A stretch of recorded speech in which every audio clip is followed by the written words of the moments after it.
Mas e aí? Qual vai ser o papo de hoje? Vamos falar sobre a vida? A vida? É, a vida. Poxa, mas a vida é muito abrangente, Rita.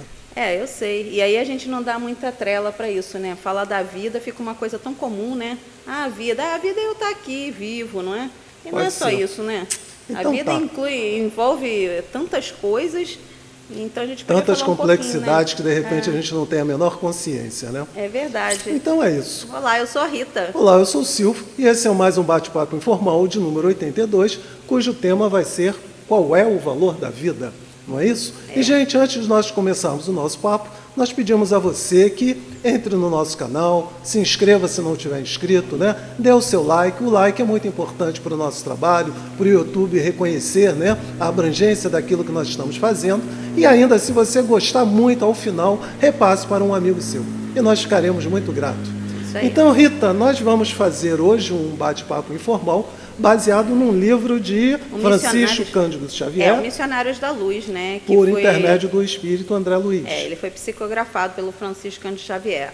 E a motivação de falar nesse papo informal aqui é porque o capítulo 13, que fala sobre a reencarnação, ele é muito motivador, ele é longuíssimo, nós vamos falar só um pouquinho do que nós lemos lá.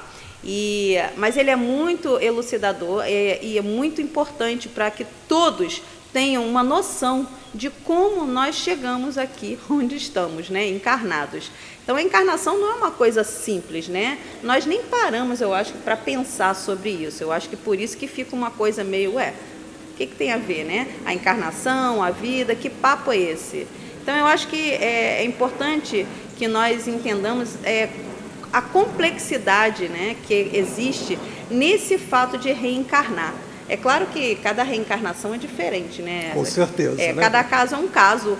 As coisas que acontecem, o capítulo do livro, por exemplo, esse capítulo da reencarnação, ele fala da reencarnação de um espírito, do Segismundo. Então, ali é o caso daquele espírito, mas vários casos têm procedimentos parecidos, né? Então, é importante que a gente entenda que nós não estamos aqui somente porque, né, nosso pai e nossa mãe tiveram uma relação sexual e dali nasceu, né, um bebê.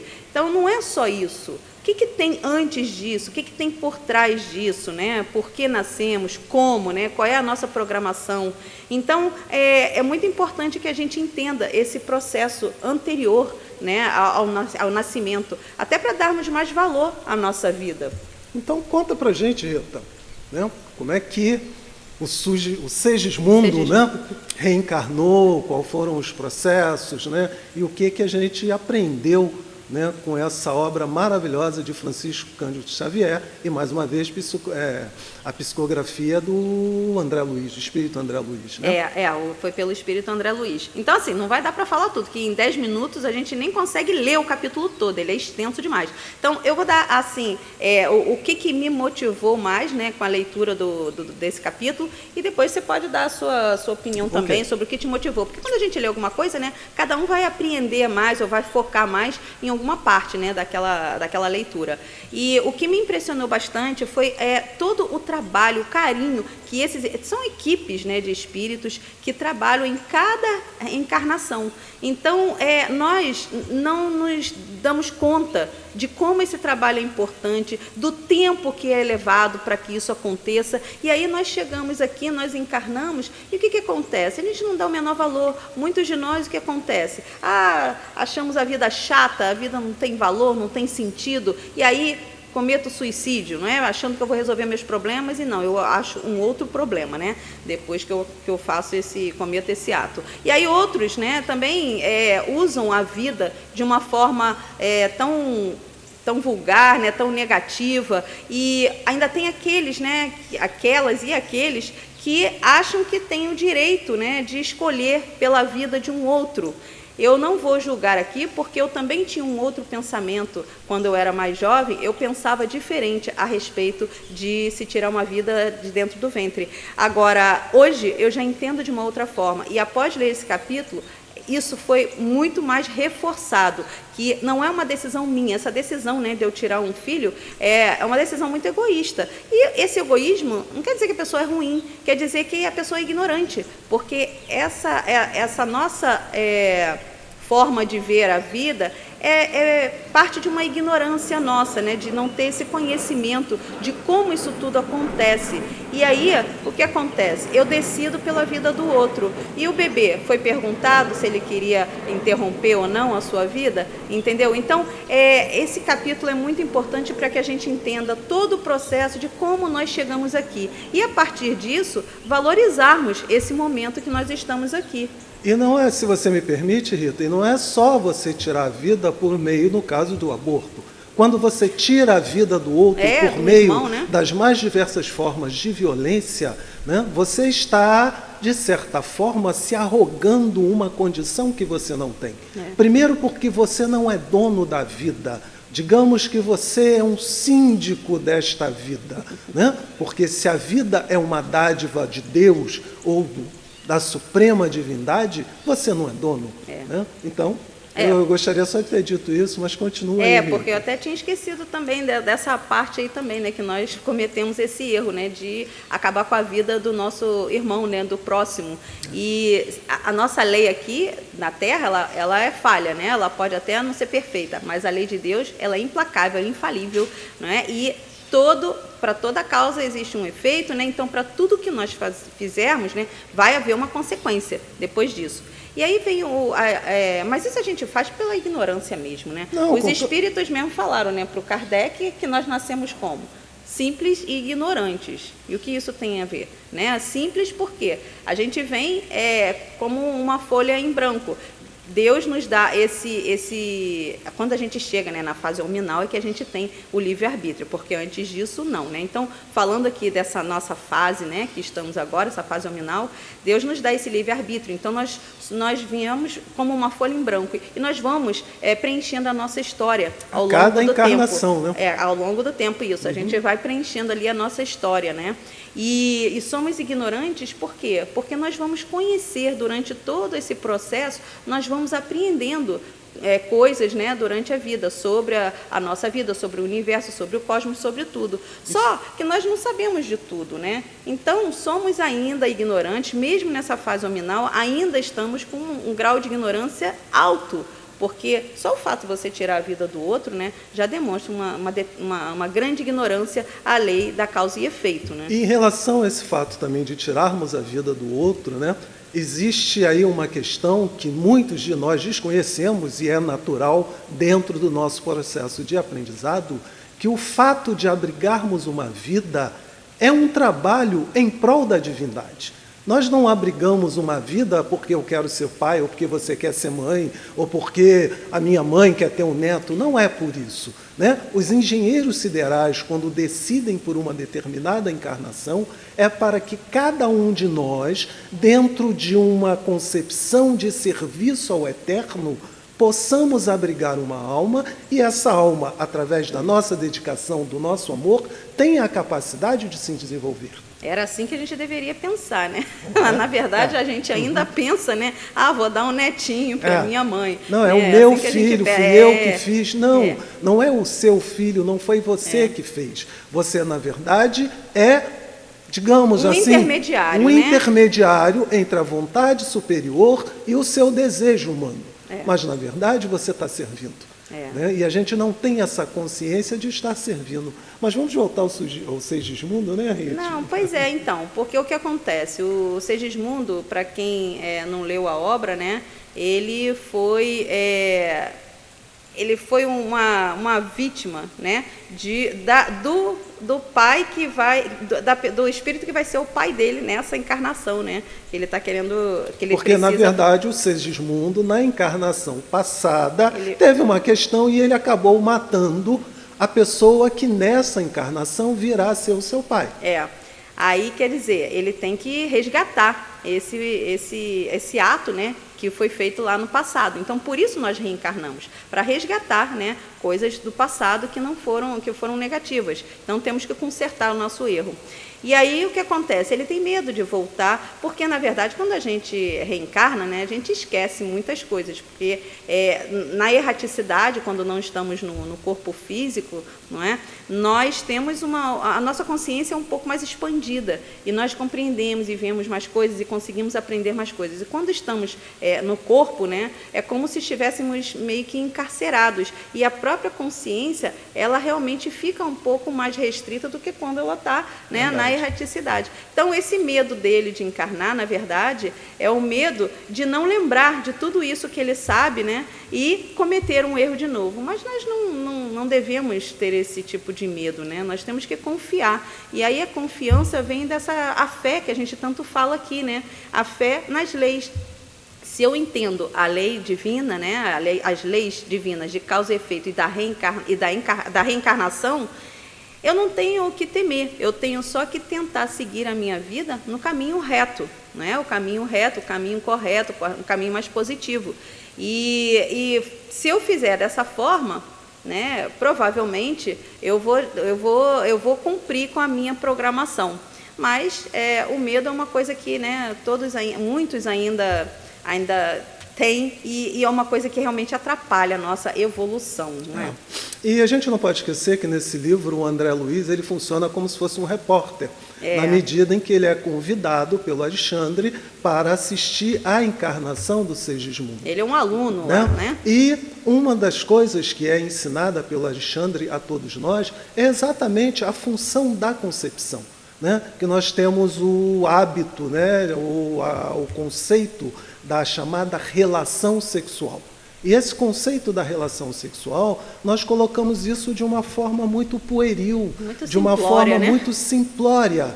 E aí o Alexandre vai explicar que Deus, né, no seu supremo poder, na sua posição de criador de todas as coisas, né, que o que ele faz?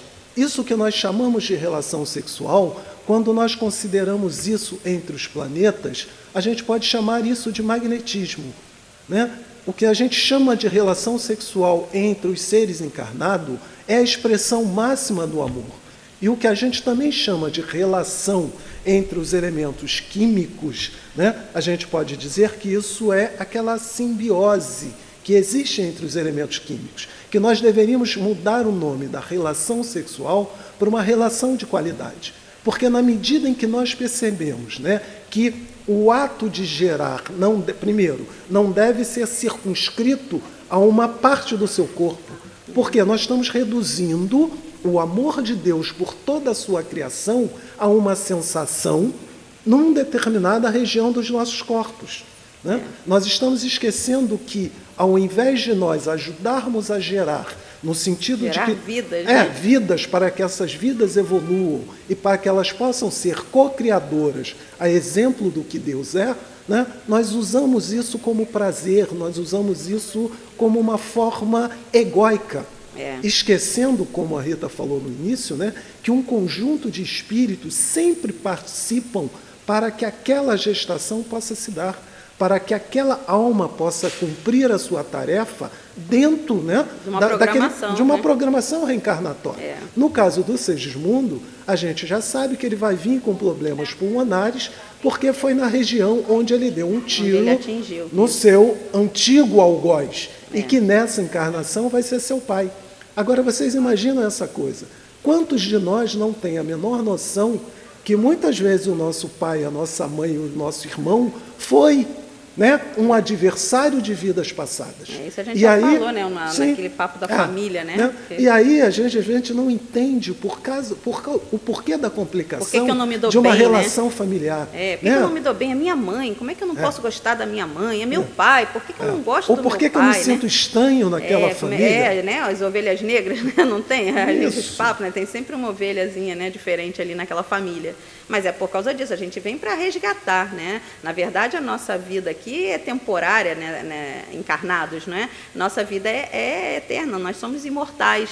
Então, aqui é somente um momento para que a gente repare, né, algo que não foi muito bem feito anteriormente, né? E ter, acho que essa compreensão de que o sexo não é uma opção individual Não é, gente. É evidente que uma vez encarnado, nós temos a necessidade do sexo. Nós temos a necessidade do prazer. Mas a gente não deve olhar só por esse prisma, sim, né? Nós precisamos ser conscientes, né, das consequências desse ato de prazer. E se uma vez do ato do prazer surge uma vida, é porque nós temos um trabalho para com a divindade, no sentido de apoiar essa vida, no sentido de fazer com que essa vida cumpra a sua tarefa, se desenvolva e se equilibre karmicamente.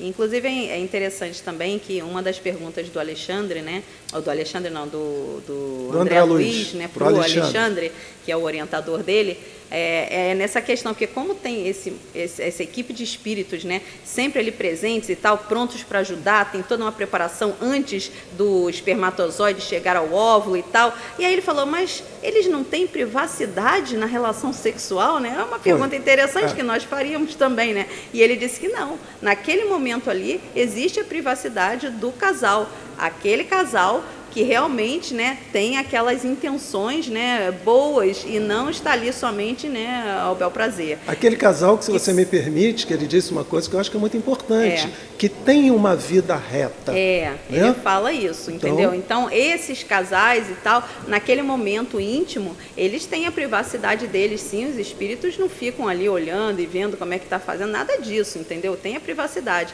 Agora, e é o que ele disse também, o espermatozoide leva, né, algum tempinho para chegar ao óvulo. Então, aí ele fala até, nós temos tempo, né, para trabalhar. Então, deixa o casal com a sua privacidade, mas depois o trabalho continua. Então, um trabalho anterior ao ato sexual, porque aquilo ali já está previsto que vai acontecer, né, naquele casal, para aquele espírito encarnar ali, naquela família e tal. Então, há um trabalho anterior, e aí há o ato sexual e o trabalho logo após, né, para realmente fazer com que a fecundação ocorra, né, satisfatoriamente, né. E tem um outro aspecto também, né, Rita? Quando ele fala, né, que os casais com uma vida reta, quer dizer, são os casais comprometidos um com o outro, que se amam, que estão juntos, né? Eles têm a proteção da espiritualidade no sentido deles não serem influenciados por espíritos de baixa vibração. Sendo que o contrário também ocorre porque direto. O André Luiz também perguntou, mas vem cá, é sempre assim? Os casais vão ser sempre protegidos pela espiritualidade? E o Alexandre responde que não. Que quando os casais não têm essa vida reta ou não têm essa responsabilidade, por uma questão de lei de ação e reação, né, se você frequenta ambientes indevidos, né, onde a sexualidade, no caso, é explorada, você tende, né? A sintonia com outros espíritos acontece. Você né? tende a trazer essa má sintonia para o ambiente da sua casa. Por isso, nós precisamos ser muito responsáveis nas nossas relações sexuais, com quem nós nos relacionamos, os lugares que nós frequentamos. Precisamos respeitar o nosso parceiro, né? Isso é uma questão de respeito também, né? E aí, a gente respeitando, nós teremos realmente todo o apoio de uma espiritualidade, né, mais, vamos dizer assim, superior, não sei, né? Então, nós não teremos essa sintonia com espíritos mais um pouquinho ainda desajustados, né? Desequilibrados, né? E certeza. Ainda com muitos probleminhas, e que pode nos trazer problemas, porque a nossa sintonia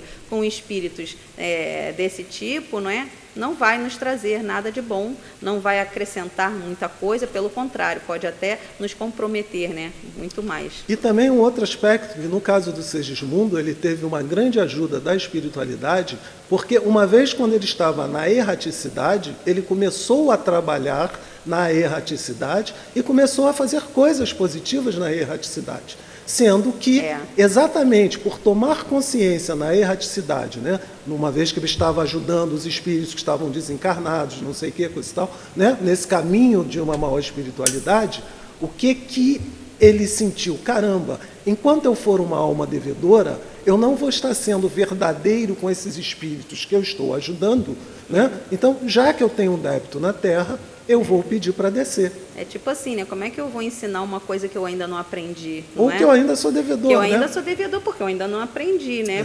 Então, ele queria realmente ter a certeza de que ele já tinha passado, né, por aquela etapa. E a prova é a reencarnação, né? E nisso de reencarnar, certamente, ele ficou com receio, ficou com medo. É porque é como se ele estivesse morrendo, né? Ele está saindo do mundo espiritual para vir para o mundo da carne. É o contrário. É o contrário. E uma coisa interessante nesse processo de reencarnar, como no caso do Segismundo, que já estava consciente, é que quando nós reencarnamos, nós temos que utilizar toda a nossa força de vontade, né, no sentido de irmos reduzindo. Reduzindo,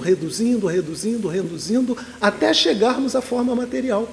Tem todo um procedimento, né? E se vocês puderem ler, o capítulo é muito interessante, ele dá muito mais detalhes, é muito rico em detalhes, né? E muitas informações bem importantes para a gente, para que a gente valorize mais a nossa vida, né? Eu vejo assim, eu vi muito dessa forma quando eu li, eu fiquei, caramba, a gente não dá o valor devido, né, a todo esse trabalho que foi feito, que foi realizado, para que nós pudéssemos estar aqui e termos a oportunidade de nos melhorarmos. Então, todo esse trabalho não é porque é um trabalho para eles, não, é um trabalho para nós mesmos.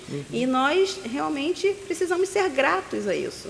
E é um tipo da informação, se você me permite, Rita, que os pais precisam conversar e ter essa informação, passar para os seus filhos. Porque muitos dos erros que todos nós cometemos ao longo das nossas vidas derivam exatamente do nosso desconhecimento. Pois é. Né? Como nesse caso que a gente está falando, né?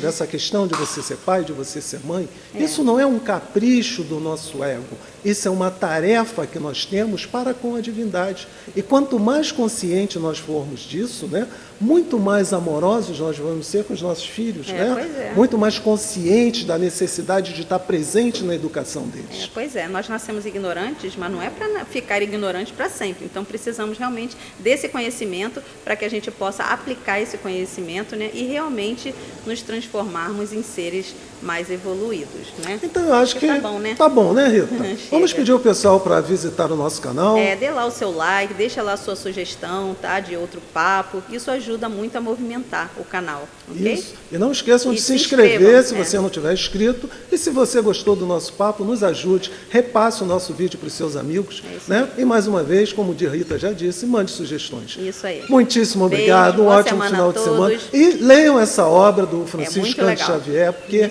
é muito importante. Missionários da Luz. Um abraço, Beijos saúde e a todos. paz. Tchau.